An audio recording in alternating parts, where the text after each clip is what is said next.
Hey guys, welcome back to my channel. তো কাল দেখলেন ভাসান হয়ে গেল, ছোট কালী মেজো কালী সব কালী ভাসান হয়ে গেছে, শুধুমাত্র বড় মা কালী আছে। তো আজকে ভাসান হবে, দেখতে যাব। তো এখন সকাল 9:30 বাজছে, আমি এই ঘুম থেকে উঠলাম। আর এবার কি মুড়ি খাই, তারপরে দেখি কেউ আছে কিনা দুর্গা মন্দিরে, তারপর একবার বর্ম ঠাকুর এখানে যাব, তারপর বাড়ি আসবো, তারপর চান টান করে সেই ঠাকুর বেরোবে ওই 1-2টার সময়, তখন বেরোবে। প্ল্যান করে রেডি হয়ে গেছি, এখন দুর্গা মন্দিরে যাচ্ছি, কেউ এসেছে কিনা দেখি গা। তো এখন বর্মতলা যাচ্ছি, এইদিকে একটু ঘুরে যাব।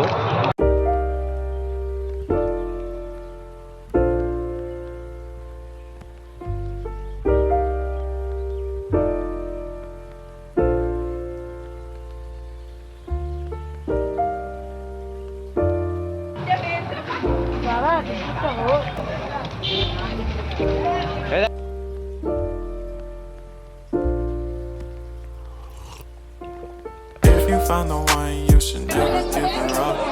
I think it's the way life.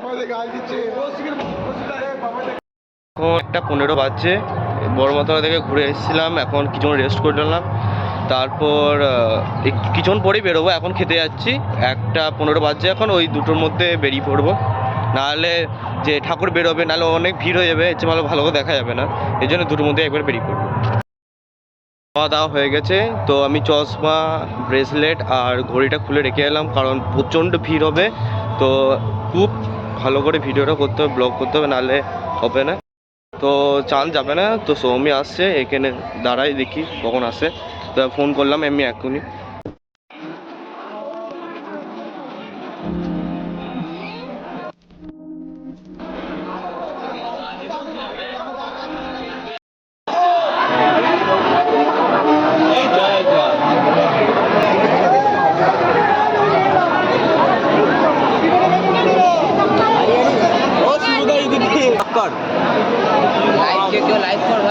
Live কর, ফেসবুক লাইভ ওরা করছে, ওরা করছে।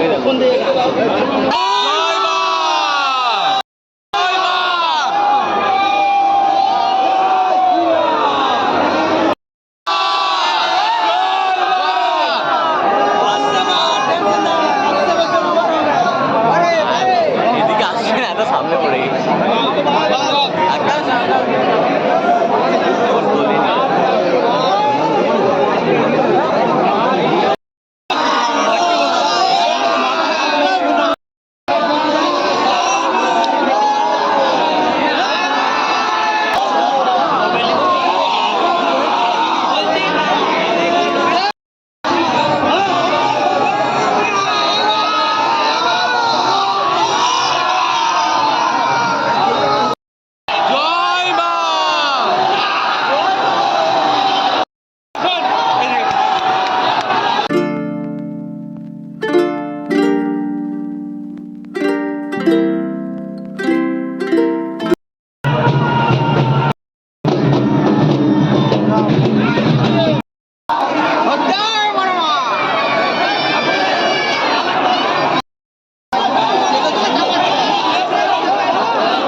ভাসান হয়ে গেছে, চলে এলাম। ওরা যায়নি, মানে আমার সাথে সোমবার যায়নি শবর টানতে, আমি টানলাম।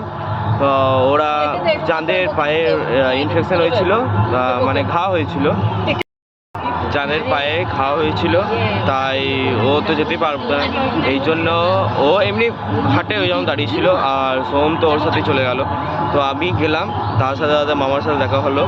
তারপরে আমিও মামাই ছিলাম। তারপরে ভাসান হয়ে গেল, তারপর চলে এলাম এখন। কারণ ওইখানে ভিডিও করা তো বললাম কিছু করে হোক, নাহলে করাই যেত না। এবার ড্রেস চেঞ্জ করি, তারপরে আবার মেলা যাব, তখন আবার দেখা হচ্ছে। তো রেডি হয়ে গেছি, এবার যাব মেলা।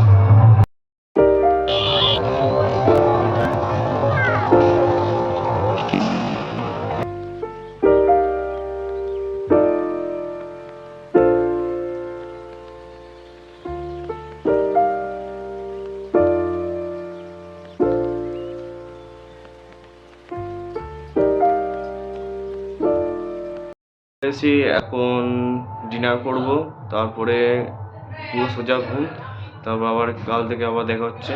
তো আজকে এখানেই শেষ। Thank you so much watching, bye. আর হ্যাঁ, লাইক সাবস্ক্রাইব করে দেবেন, কেমন জানাবেন কমেন্টে কেমন লাগলো।